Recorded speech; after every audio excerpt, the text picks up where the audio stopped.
I want to talk about Dark Side of the Ring, specifically season 3, which is now back. Season 3 returns for the second half. And last night they aired the first episode of season 3, which was about the plane ride from hell.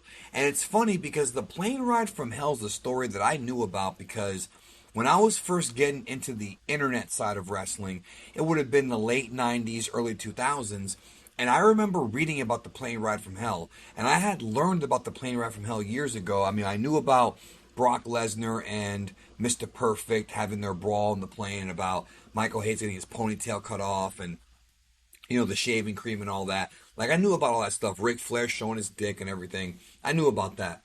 But the way they painted the picture here on Dark Side of the Ring actually made it a lot worse because there were details that I had either not known about or that I had forgotten. Of course, if you don't know, Dark Side of the Ring is the famous Vice documentary series covering some of the darker aspects of the wrestling business, like Brian Pillman's life and death, Owen Hart tragedy, the Chris Benoit tragedy.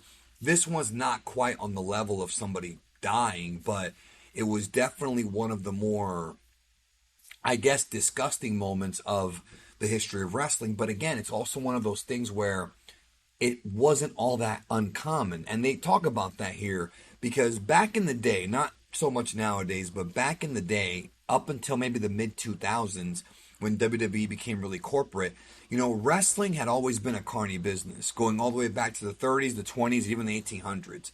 And this type of stuff went on all the time, like wrestlers getting hazed, I'd hate to say it, but it's true. A lot of women being abused sexually molested by wrestlers, lots of drugs, lots of alcohol, fights. If you've studied wrestling, you know that, this is something that is really nothing new. I mean, in the 80s, cocaine was supposedly like a big deal in the WWF. I mean, that cocaine was the big drug of the 80s, along with anabolic steroids and things like that. In other territories, you had different pills and things like that. You had painkillers, going all the way until the Eddie Guerrero and Chris Benoit deaths in the mid 2000s. After that, things kind of chilled out a bit. When Chris Benoit's tragedy happened, it changed everything because the wrestling business got a lot cleaner. Maybe not right away, but it began sort of the trend of the business getting cleaner. And also, at that point, the internet era had begun, and you had this new crop of wrestler. A lot of them are in AEW now that started off in the independents and became these really hard-working indie wrestlers like your Daniel Bryans and CM Punks and whatnot, Samoa Joes, and they kind of took over the carny side of the business.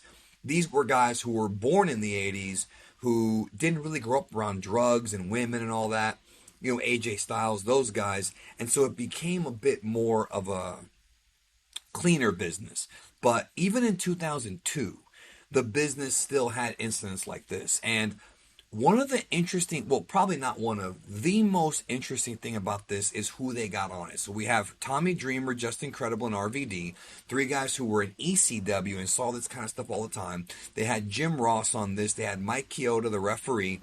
And the most interesting person they had on here was the one of the flight attendants from the flight.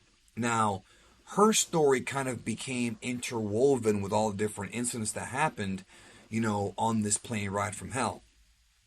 And there were aspects of the story that I had either not heard of or I had forgotten. And the main one was the fact that when Ric Flair, and this is going to actually reflect poorly on Ric Flair, and the way cancel culture is nowadays, I feel like it could actually negatively harm him, even though it happened, almost 20 years ago at this rate. I mean, it was a long time ago, but, Ric Flair did a thing where he put on his robe and nothing else, opened up his robe, and his penis was out. He was swinging his penis around and showing everybody, his dick.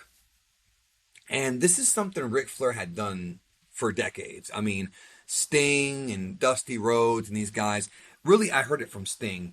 They've told stories about Rick, getting drunk and showing his dick and making him do tricks. But on the Dark Side of the Ring, there's a segment where Rick kind of went up to this woman and he didn't really grope her or anything like that, but he said, won't you touch it? Won't you grab it? Which that stuff, I mean, she could have really done a lot of damage to Rick at that point.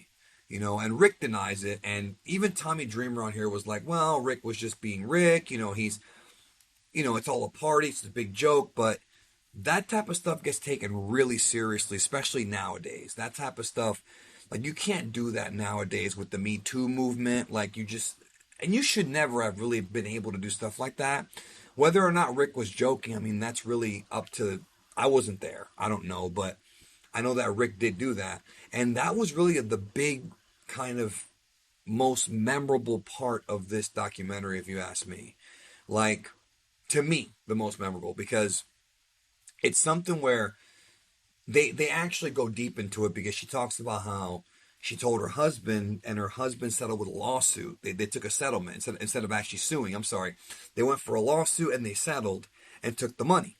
But it's interesting because they tell, Dreamer's on here, and Dreamer was like, well, if she really felt so strongly about it, why didn't she just go all the way with the justice system instead of just taking the money? And she talks about how, the truth is more important than money for her. But it took her this long to tell the story, because really there are no documentaries on the plane ride from hell. I mean, hell, WWE will never do a documentary on this because it was an embarrassing time for the company. And this story didn't even really go public from what I remember.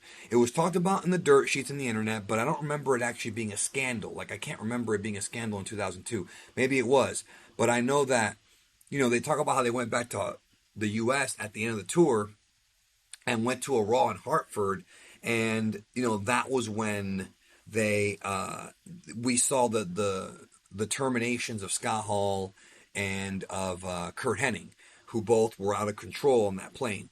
Scott Hall, grabbed that flight attendant earlier in the flight by her shirt and was ripping her shirt and was saying he was going to lick her. Like, this is all stuff that, and Scott Hall says he doesn't remember, which I would believe, because if you're under the influence, you're not going to remember anything. But they talk about H-bombing and all this really, the drug culture in wrestling really has chilled out, But during this era, man, anything. It was the Wild West out there, and I'm glad this documentary happened, because it gives modern wrestling fans who did not really who don't understand what the business used to be.